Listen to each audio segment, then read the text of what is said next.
네, 비트코인의 흐름이 아주 순조롭게 이어지고 있습니다. 2차 박스권 안에서 왔다 갔다 하고 있는데 다행스럽게도 69,000달러 일시적으로 장중에 뚫어내는 그런 모습을 보여주고 있습니다. 이렇게 지금 이전 사이클 고점 부근에서 매물대를 해소하고 있는 모습을 보여주고 있고, 이를 통해서 69,000달러 이후 7만 달러 돌파, 그렇게 새로운 전고점 달성, 이런 상황을 현실화시키는 기대감이 조금 더 커진 모습으로도 바라볼 수 있을 것 같습니다. 공포 탐욕 지수는 하루 전과 동일한 73을 기록하면서 탐욕 단계가 이어지고 있습니다. 비트코인 도미넌스는 살짝 오르긴 했는데 큰 의미 있는 수준은 아니고 54%대 중반에서 와리가리 하고 있는 모습이 포착되고 있습니다. 이건 비트코인 일간 차트입니다. TA 트레이더 앨런. 스토캐스틱 RSI가 과매도 영역으로 내려갔고 지지 추세 라인도 하락하고 있다. 곧 여기서 반등할 가능성이 높다. 라고 말하자마자 비트코인이 69,000달러를 뚫어내는 모습을 확인을 해줬습니다. 지금 상황 자체가 긍정적인 상황들, 그러니까 이제 던질 거 다 던지고 슬슬 반등세를 이어가면서 매수세가 달라붙을 가능성, 이런 것들을 조금 더 기대하게 만드는 그런 차트가 아닌가 생각됩니다. 젤의 경우에는 주간 차트입니다. 이전 사이클 고점 부근에서 숨겨진 강세 다이버전스가 형성됐다. 2017년 3월, 1년도 채 되지 않아서 1700% 상승하기 직전에도 같은 현상이 나타났다. 이번에는 어떨까? 되게 기대하게 만드는 부분이죠. 뭔가 지금 분위기 자체가 살짝 스멀스멀 전환되고 있다라는 점을 느끼게 만드는 그런 부분인 것 같기도 합니다. 렉트캐피탈은 역사가 반복된다라면 2025년 9월 중순에서 10월 중순 사이에 강세장 정점을 경험할 수 있을 것으로 보인다. 그러니까 반감기 사이클에 따라서 이번 사이클의 고점이 내년 9월이나 10월 중순이 될 거라는 거죠. 이거는 뭐 거의 공식화되어 있는 부분이고, 하지만 현재 사이클의 가속도, 이걸 180일 정도를 적용을 하면 내년 4월이 정점이 될 수도 있다. 이건 되게 전폭적인 지금 상황을 이야기하는 겁니다. 이 180일 정도의 가속도가 현실화된다라면 6개월 정도 앞당겨지게 되는 거고, 이 사이클 고점 반감기 패턴에 대한 어떤 그 기간 자체에 굉장히 큰 변화가 생기는 겁니다. 그만큼 시장에 엄청 빡센 자금이 들어왔을 때 가능한 것이고, 다행스럽게도 비트코인 현물 ETF 이슈, 알트코인 현물 ETF 이슈, 그리고 미국의 대선 정책 상황 이후에 누가 대통령이 되든 지금보다는 엄청 달라진 암호화폐 정책 스탠스가 현실화될 가능성이 높다라는 점, 규제 명확성이 적어도 지금보다는 나아질 가능성이 높다. 이런 것들을 고려를 하면 사이클 가속도가 180일이 될지 80일이 될지는 아직까지는 예단할 수 없는 상황이지만, 뭔가 이런 것들도, 그러니까 반감기 사이클에 따른 예상 정점이 시기가 조금 더 앞당겨질 수 있다는 점은 우리가 좀 염두에 두고 이번 사이클 대응을 해야 되지 않을까 생각이 듭니다. 왜냐? 우리는 이 고점이 고점이라는 거를 지나서 아는 거지 절대 알 수 없기 때문입니다. 개미들의 어떤 분수 파악을 해야 된다는 거죠. 그게 아니고 정고점 나왔는데 더 갈 것 같은데? 뭐 이런 마음으로 멍 때리면서 대응하다가는 큰일 날 수 있다는 거. 그 큰일을 우리는 이걸 경험을 했죠. 이걸 경험을 했기 때문에 가급적이면은 요번 사이클에서 이런 급등세가 나와준다라면 중간중간 사전에 뭐 8만 달러, 10만 달러, 12만 달러 이런 식으로 매도 구간, 분할 매도 구간을 미리미리 세팅을 해놓고 계획을 했으면 전략적으로 대응을 한다 라는 마음을 가지는 게 조금 더 개미 투자자다운 겸허함이 아닐까 생각되기도 합니다. 스탁머니 리잘드는 2016년에도 이전 올타임 하이가 깨진 뒤에 어느 정도 횡보 상황을 보였다. 이번에도 비슷할 것으로 예상된다. 다시 말해서 이전 사이클의 고점을 돌파하고 나면 여기서 이제 저항 물량이 나오니까, 그렇기 때문에 어느 정도 사이드 횡보는 그때도 있어 왔어. 그런데 이번에도 상당히 비슷해. 이게 지금 무슨 말이냐면 65,000달러에서 69,000달러 구간을 얘기하는 거잖아요. 그래서 지금 딱 요 상황이고, 다행스럽게도 계속 돌파 테스트 하고 있잖아. 69,000달러 계속 뚫어내려고 이렇게 엄청 애쓰고 있고 잘 되고 있으니까 곧 반등할 거야. 어떻게?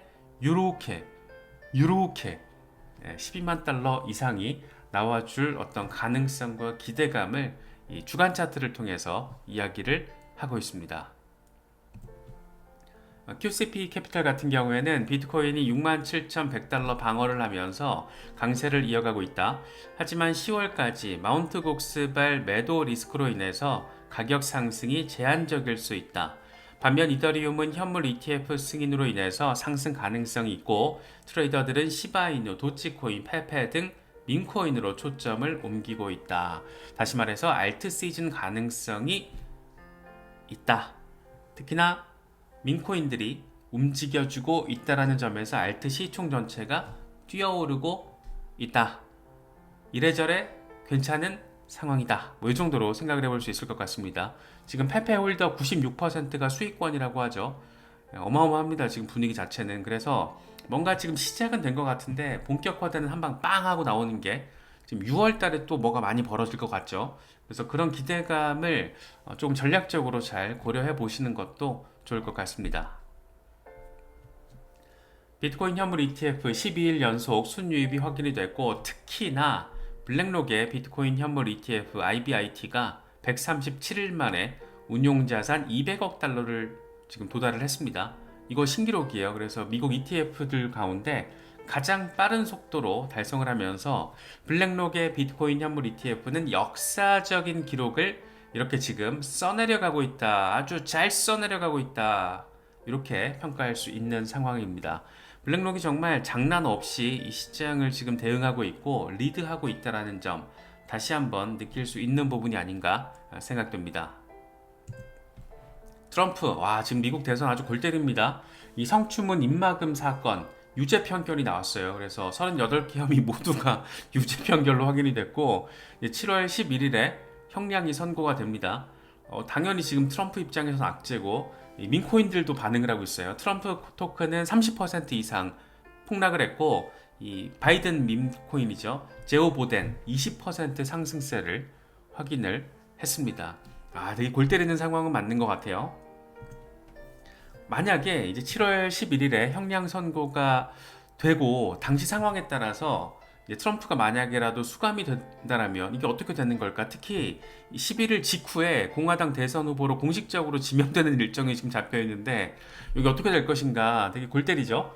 미국 헌법에는 그런데 전과가 있더라도 대통령 후보 가능하다라고 명시가 돼 있다라고 합니다. 그래서 대선 후보 자격에는 문제가 없는데 문제는 트럼프가 유죄 판결을 받게 되면 25%의 공화당원은 지지를 안 할 것이다라는 응답을 했다라는 설문조사 결과도 있더라고요. 그래서 이게 중간 지지층의 어떤 표심 변화가 발생할 수 있다라는 거. 아주 그냥 견고한 지지층이 있잖아요. 또 트럼프 지지하는 그런 그룹은 전혀 뭐 상관없겠죠. 그런데 이 중도 어딜 가나 중도 보수와 중도 진보 이 스윙보터 역할을 해주는 그 그룹이 어느 방향으로 쏠리느냐가 이제 전체 최종 결과를 좌우하는 경우가 많은데 트럼프의 어떤 이번 성추문 입막음 사건 유죄 판결로 인해서 뭔가 상당히 또 흥미로운 상황이 펼쳐질 수도 있을 것 같습니다.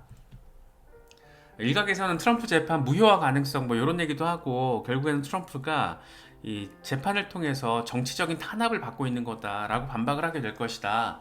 이런 얘기도 하는데 사실 이거는 배심원단의 만장일치 판결이 안 나왔을 때 이 재판부가 그러니까 이른바 헝저리 상황이 발생을 하면 재판부가 무효 재판을 선언하고 재심을 요구할 수가 있는데 문제는 뭐냐면 이번 판결은 배심원들이 만장일치를 했다는 겁니다. 그래서 이 재판이 무효화될 가능성은 없고 이제 형량이 나오겠죠. 그래서 형량에 따라서 트럼프가 어떻게 될지 이 상황이 대선 전국이 지금 살살 되게 뜨거워지고 있는 가속도가 지금 붙은 그런 상황에서 표심에 어떤 영향을 미치게 될지가 되게 재미있는 관전 포인트가 된 게 아닌가 생각이 됩니다. 재밌는 거는 그러니까 이 얘기를 하고 싶었어요. 그러니까 지금 트럼프 이런 상황들은 이미 다 아실 거고 로버트 케네디 주니어가 이번에 컨센서스에 참석을 해서 내가 당선되면 암호화폐를 화폐로 취급할 것이다. 화폐라면 과세해서는 안 된다. 나는 대선 캠페인 시작 이후에 비트코인 21개 매수했고 자녀들에게도 3개를 선물했다. 최고의 아빠네요. 암호화폐에 대한 헌신은 자유와 투명성에 대한 헌신이기도 하다. 미국은 블록체인 기술의 허브로 남아야 한다. 진짜 의외로 이런 상황들 막 벌어지다가 막 바이든 또 어리버리 치고 막 이러다가 이 케네디 주니어가 되는 게 아닌가라는 생각도 그냥 이 화폐다. 디지털 화폐도 암호화폐도 화폐다. 라는 로버트 케네디 주니어의 발언을 보고 그런 생각도 좀 들었습니다. 일단 지금 3자 대결 구도를 만들어냈을 정도로 굉장히 또 의미 있는 퍼포먼스를 보여주고 있고 이 양반 같은 경우에는 본인이 당선되면 미국 국채를 비트코인으로 백업하겠다. 그 비중을 시간이 지나면 지날수록 더 높여가겠다. 뭐 이렇게까지 지금 얘기를 한 상황이라서 진짜 진심으로 암호화폐 투심을 지금 표심을 자극하고 있습니다. 그래서 실제로 어떻게 될지 너무 궁금한데 암호화폐는 화폐다. 그래서 과세해서는 안 된다. 이런 말까지 지금 미국 대선 유력 후보의 입에서 직접적으로 나왔다라는 거 상당히 재밌습니다. 올해 컨센서스에서 되게 재밌는 얘기들이 지금 많이 나오고 있어요. 프랭클린 템플턴의 CEO 제니 존슨 이런 얘기합니다. 미국이 폐쇄적인 입장을 견지하면서 다른 국가의 암호화폐 리더십을 뺏길 수가 있다. 싱가포르, 홍콩, 아랍에미리트 등 이 블록체인 규제에 있어서 건설적인 접근 방식을 취하고 있다. 암호화폐는 전통 산업에도 영향을 미친다. 이제 암호화폐 업계 뉴스가 여러 기업에 영향을 주기 때문이다. 의미 있는 멘트입니다. 미국 저러다가 진짜 새로운 혁신 기술 다 뺏기고 그 리더십도 놓치고 저러다가 이제 여기서 중국 등판하면 골 때려지는 거죠. 그래서 그런 상황들에 대해서 이 프랭클린 템플턴의 CEO도 굉장히 적극적으로 멘트를 날려줬다라는 거 재미있게 느껴지는 부분이죠. 이 와중에 헤스터 피어스 짱구 엄청 잘 굴리고 있죠. SEC 위원이자 크립토 맘으로 불리면서 갠슬러와 대척점을 이루고 있는 인물이고 차기 위원장 가능성으로도 거론되고 있는 그런 인물이고 이런 얘기합니다.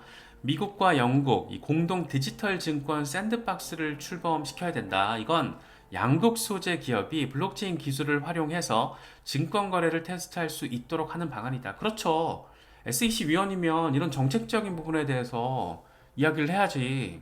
되도 않게 웰스 노티스 보내면서 암호화폐 업계 협박이나 하고 그러다가 법원 가서 권한 남용이라고 개망신 당하면서 무려 180억 달러나 손해배상 비용으로 물어내는 그런 미친 짓거리가 아니라 이런 식으로 샌드박스를 양국 간, 미국과 영국 이런 국가 간 샌드박스를 만들어서 국내에서 국한되는 것보다는 훨씬 더 혁신적인 상황을 만들어내야 한다라고 헤스터 피어스가 아주 짱구를 엄청 잘 굴렸습니다. 이런 상황과 맞물려 있다라는 게 이런 상황 그리고 지금 게리 갠슬러 임기 중에 벌어진 이 뎁트박스 사건으로 개망신을 당한 상황 이런 상황에서 SEC가 지금 수세에 몰리고 있고 게리 갠슬러 경질론까지 이야기가 나오고 있는 상황 뭐 바이든이 마음만 먹으면 5명 위원 가운데 1명 위원장으로 지명을 하는 거라서 이론적으로는 그냥 바이든 자르고 게리 갠슬러 자르고 헤스터 피어스를 위원장으로 앉힐 수도 있는 상황 사실 암호화폐 업계에다가 지금 뻐꾸기를 뒤늦게라도 날리려고 시도하고 있는 게 바이든 캠프의 입장이기 때문에 업계를 가장 환호하게 만들면서 진짜 대선 자금이 업계 대선 자금이 바이든 쪽으로도 흘러 들어갈 수 있게끔 만드는 가장 큰 직접적인 방식은 저는 SEC 위원장을 새로 임명하면 되지 않을까.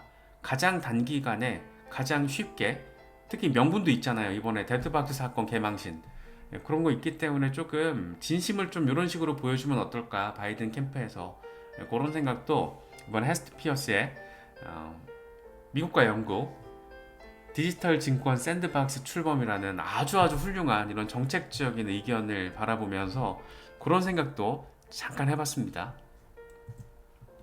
특히나 이제 이런 멘트들이 지금 바이든 정부가 정책적으로 굉장히 친화적인 스탠스로 전환되고 있는 와중에 나왔다는 점에서 뭔가 어떤 방식으로 뭐 요 방안이 될지 갠슬러를 경질하는 방안이 될지 뭐가 될지 모르겠지만 의미 있는 한방 정도가 충분히 나와줄 수 있지 않을까. 특히 지금 암호화폐 업계에서는 바이든 캠프를 되게 괘씸하다라고 바라본다라는 거잖아요. 트럼프가 지금 막 너무 적극적으로 나오다 보니까 뒤늦게 암호화폐 업계 리더들 찾아다니면서 정책 지원을 구한다?